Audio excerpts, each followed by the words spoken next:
kehidupan itu terkadang bukan seberapa besar penghasilan kita. Ini kebetulan lagi zaman corona ya, dimana ekonomi terhenti lah. Wah, gue kalau misal dalam kondisi kayak gitu gue nggak ngerti dah. Mobil itu bukan gitu cara ngitungnya, bukan gaji lu 10 juta, angsuran lu 4 oke, juta, oke. lu merasa aman gitu. Ya.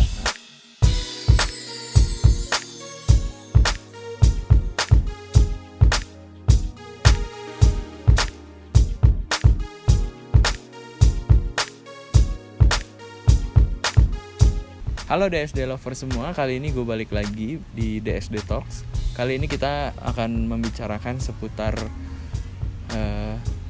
corona, resesi, finansial, dan sebagainya. Sebenarnya gue sering sharing ini di Instagram bahwa kehidupan itu terkadang bukan seberapa besar penghasilan kita, tapi bagaimana kita bijak dalam melakukan keputusan ekonomi, keputusan finansial di dalam kehidupan. Wih, cakep. Salah satunya adalah dalam hal memilih kendaraan nih, karena seperti kita tahu seorang musisi ya seperti Freddy ini yang udah full time musisi memerlukan kendaraan untuk warawiri dan juga beraktivitas yang menunjang aktivitas dia sebagai seorang musisi nih. Nah, gue banyak sharing di Instagram bahwa untuk pembelian kendaraan tuh sekarang ada dua nih modelnya nih. Ada yang lu punya duit sekian lu jadikan DP terus lu angsur. Ada yang uang tabungan itu ya udah dibelikan kendaraan sejumlah nominal tabungannya. Tapi ya udah habis itu bebas angsuran gitu. Paling angsur-angsur spare part dikit-dikit, rapi-rapiin dikit-dikit, tapi tenang gitu loh, nggak diuber-uber leasing gitu kan. Diuber-uber leasing tiap bulannya. Dan nah, salah satu orang yang mempraktekkan apa yang gue sebutkan tadi, ini dia orangnya langsung Freddy yang udah ngejalanin. Dia membeli mobil sederhana tapi bisa dibilang mumpuni untuk aktivitas gitu. AC-nya dingin, mobilnya bisa jalan, rodanya nggak kempes, mobilnya bisa jalan, bisa gelinding lah. sound system ada, Ya, sound systemnya ada. nggak pegal di jalan naik motor. Ya. Kali ini kita akan nanya-nanya dia bagaimana awalnya dia dulu kenapa mau membeli mobil gitu, padahal tadinya dia kantoran tapi nggak beli mobil. Nah sekarang musisi kok malah beli mobil gitu. Kita tanya-tanya aja dia langsung gimana nih. Gimana Pak? Gimana awal mulanya? Waduh, awal mulanya sebenarnya sih panjang lah. Dulu gue tuh kerja reguler, maksudnya dalam tanda kutip bukan reguler musik, maksudnya reguler kerja di kantor Senin sampai Jumat. Itu kurang lebih gue kerja hampir 10 tahun lah ya. 10 tahun. Di perusahaan swasta di bidang penerbangan kayak gitu. Dan Bagian apa? bagian pembuatan peta penerbangan waktu itu, gue divisi pemetaan namanya, ada di Jakarta lah. Nah gitu. Nah 5 tahun pertama memang gue jujur itu nyicil pertama yang gue lakukan adalah cicil motor. Cicil motor Spesi. itu pun spesi, nyebur lah, karena waktu itu saudara gue ada yang kerja di leasing, hitung-hitung bantu, tapi ya pusing juga harus bayar berapa kali cicilan kayak gitu kan. Padahal sebenarnya gue udah punya motor yang bisa warawiri, cuman gue pikir ya udahlah. Dulu apa? Kirana. Gua anggap cukup lah, karena kan gue bukan tipe kalau orang yang pengen hedon, yang pengen punya motor bagus segala macam, karena gue lihat lagi dari sisi kebutuhan dan kemampuan gue. Gitu loh. Nah terus 5 tahun berjalan ya gue hanya punya spesi. 5 tahun berikutnya, pas pindah kantor berikutnya agak lumayan. Di situ gue ditunjang dengan fasilitas kantor, fasilitas mobil. Beberapa kali ganti waktu itu. Iya. Mulai dari 3 merek mobil waktu itu, sampai akhirnya ya gue resign dari kantor itu, dan semua fasilitas gue udah gak dapetin lagi. Pure lah gue di musik. Nah, Lu mending ya, ada yang menerima. ya itu dia.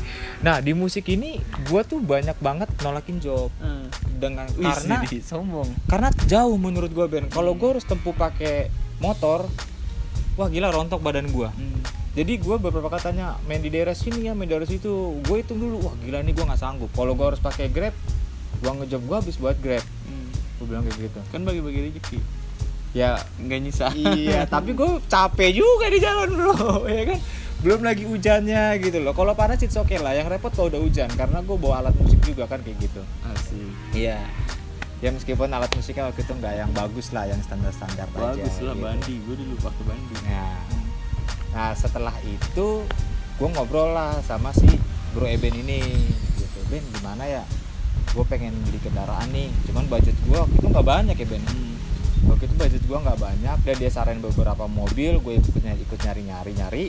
Beberapa kali pencarian dapatlah ini gitu. Yang paling jadi gini, waktu itu gue saranin dia untuk ke Soluna karena kan harganya murah, terus bandel enak nih.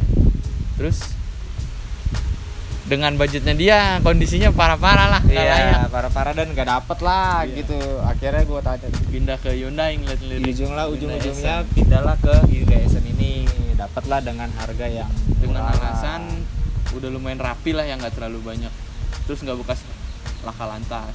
Iya, Kalau yang Soluna banyak yang bekas kecelakaan. Meskipun enak sih di bawahnya, dan itu pajak ini hidup, pajaknya yang lain pada pajaknya mati. hidup, Iya. semuanya hidup, dan Yang dia hidup. ngerawat mobilnya juga bagus ya. Ini Meskipun tahun berapa ya? ini tahun 2001 2001 ya. dan mobil jarang pakai, yang ada cuma dijemur doang, dan pembelinya juga baik sih waktu itu. Memang gua ngajak Eben buat transaksi waktu itu segala Pemilik. macam. Pemiliknya baik. Iya, pemiliknya. Kalau bilang pembelinya Oh iya, sorry, pemiliknya baik waktu itu. Pembelinya baik. Dan enak lah orangnya pas segala macam, sampai akhirnya terbelilah ini dengan gue bayar cash gitu loh. Tapi dengan catatan, gue bayar cash bukan berarti gue harus nguras semua tabungan gue. Gue ada perhitungan di mana gue harus punya tabungan juga, dan uang yang gue keluarin buat ini pokoknya ada sisa lah. Jadi gue masih punya tabungan. Pokoknya dia tetap kaya lah. Dan ada buat beli perbaikan kecil si mobil ini gitu loh Pak. Nah, Jadi karena kisah-kisah itu aja yang ngamen terlalu jauh, gue belilah ini. Iya. Terus selama lo memelihara nih Hyundai Accent 2001, berarti umur lo udah berapa tahun? Udah mau 20 tahun Pak. Udah mau 20 tahun. Apa aja yang udah dari awal ngambil, apa aja yang udah dilakuin di mobil? Yang udah gue lakuin ya, kalau orang bilang, banyak kan bilang orangnya mahal lah, susah lah, karena mobil lama lah, rewel lah. Tapi selama gue pembelian ini tuh bulan 11, mogok belum pernah rewel gitu, bocor ban pun nggak pernah gitu. Paling waktu itu gue beli cuman apa namanya tuh, seal clap. Seal clap itu gue beli, ganti oli mah gak usah dihitung kali ya, memang udah ini kali ya, perawat ya. Seal clap gue cuma beli 80.000. Terus waktu itu gue ganti full pump nggak nyampe 200.000. Terus sama ya ke bengkel lah, ngeliat yang lain-lain apa segala macam, check up segala macam, biar gue ngerti apa sih ini mobil, gimana penyakitnya segala macam. Sebenarnya gue ngeluarin duitnya tuh banyaknya ke situ Buat lu belajar. ya, buat gue belajar. Ya Terus, gitu guys, pokoknya nggak mau rugi. nah ya kalau bisa gue kerjain sendiri, why not gitu loh. Kenapa gue harus ngeluarin duit ke orang, padahal gue sebenarnya bisa kerjain sendiri. Intinya sih nggak malas aja dan nggak mau kotor. Kalau gue begitu tipikalnya. Dan gue beli kaca film juga yang murah-murah lah, cuman 300.000 waktu itu ya, cuman ala kadarnya aja lah, karena kan biar nggak kelihatan aja barang-barang ada di dalam. Terus apa lagi ya, sound system gue udah ganti. Tajir. Iya, sound system ganti. Terus layarnya udah diganti ke double din. Mereknya Kenwood seri 3. Ya sih sebenarnya dapat buang-buangan dari teman-teman gue sih. Buangan dari teman-teman gue yang Plat nomornya bagus. Yang baik gitulah. Termasuk Bro Eben ini ada beberapa barang-barang yang dia kasih nih ke gue kayak gitu. Jadi kalau dihitung-hitung sih total semua segala macam sama gue perpanjang pajak nggak sampai 5 juta lah buat rapi-rapiin ini gitu loh. Oke guys, jadi selama gue beli mobil ini ada beberapa yang tadi gue udah gue sebutin, ada beberapa hal yang gue kerjain lah gitu. Itu dengan budget murah banget kalau bisa lo ngerjain sendiri. Contohnya kayak gini, kayak gue udah ganti setir, terus ini gue karpet dikasih sama si Eben. Terus ini dashboardnya kemarin sempat ada yang pecah-pecah, gue trim lagi ulang, gue kulutin sendiri.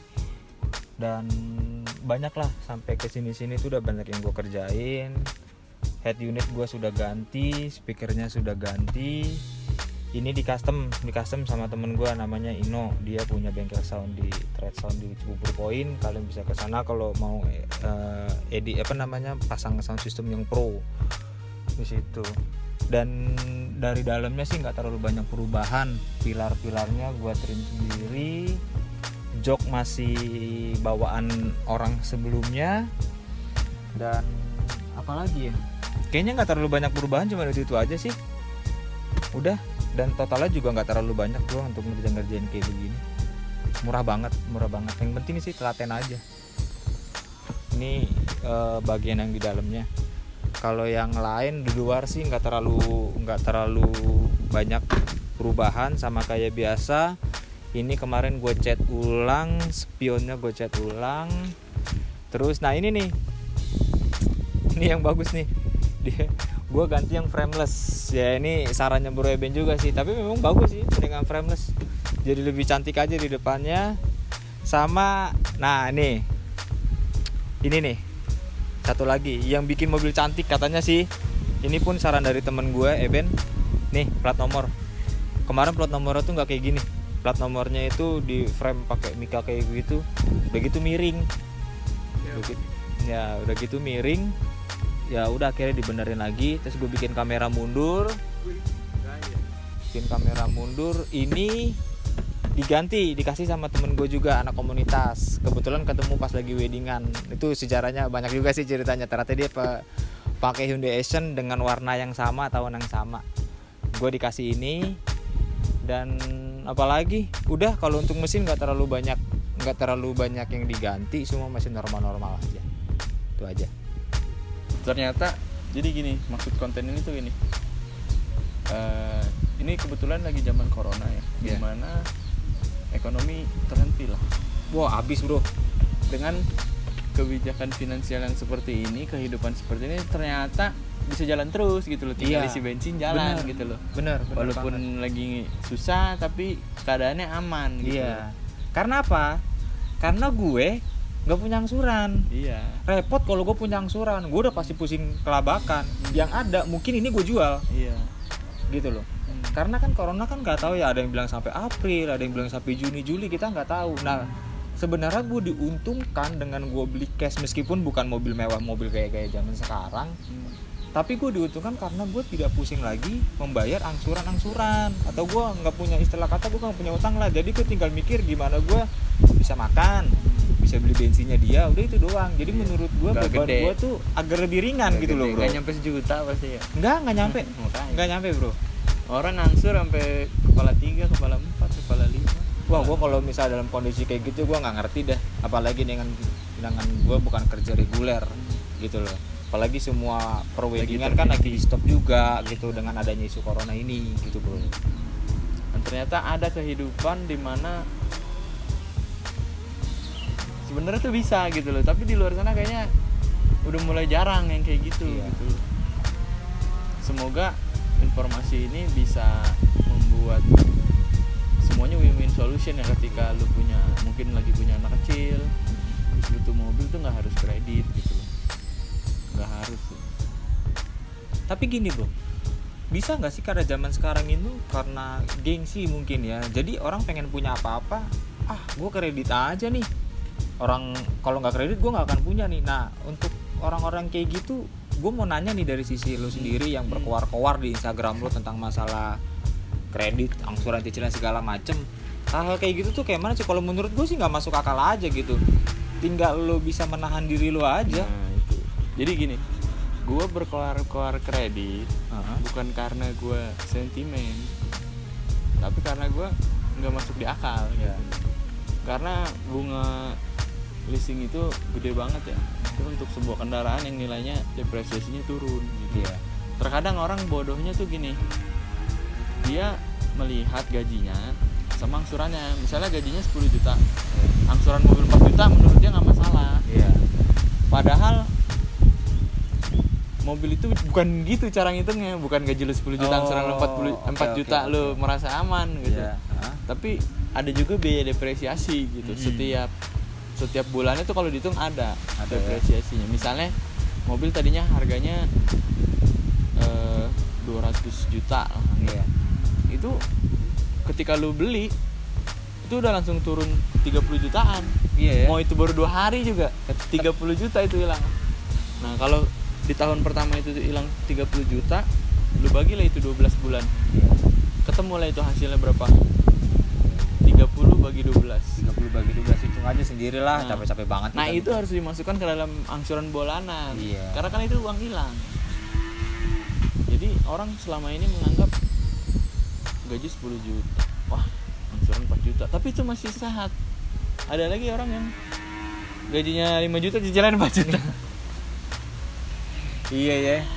Nah, itu mohon maaf, itu saya jual beli mobil tuh banyak sekali supir-supir online yang terlalu berani sih. Iya. Saya sering, mereka yang udah pada nyerah, saya beli gitu. Saya beli. Karena itu mereka tidak menghitung depresiasinya. Depresiasi itu Padahal tadi. selama mereka narik, ya udah habis buat leasing aja ya. Coba kalau kita berpikir dengan adanya kendaraan online nih, siapa yang paling diuntungkan menurut lu? Ya leasing lah. Iya. Karena kayak 90% kayaknya orang yang online itu kredit. Iya. Perputaran uangnya tuh gede banget gitu loh. Jadi orang kerja capek-capek diperbudak oleh kredit itu sendiri gitu. Kecuali dia emang udah punya kendaraan, baru kendaraan itu dibuat cangkulnya dia lah. Itu beda lagi. Dia nggak usah Nah, ngurusin kayak gini loh. angsuran. Sorry nih gue balik nanya ya. Kan gue nih sekarang posisinya beli mobil yang umurnya hampir 20 tahun lah. Gue beli tahun 2001. Nah, menurut lo kan udah lama lah main di otomotif. Nah, untuk umur segitu apakah masih bisa worth it dipakai mobil sekarang? Ini buat sekalian edukasi buat teman-teman yang lain di sana. Kan banyak kan takut, mobil udah atas 5 tahun bogono begini. Nah, itu lo sendiri bagaimana gitu. Jadi kalau mobil tuh sebenarnya ada dua hal. Yang pertama mekanis, Ya. yang kedua electrical. Iya.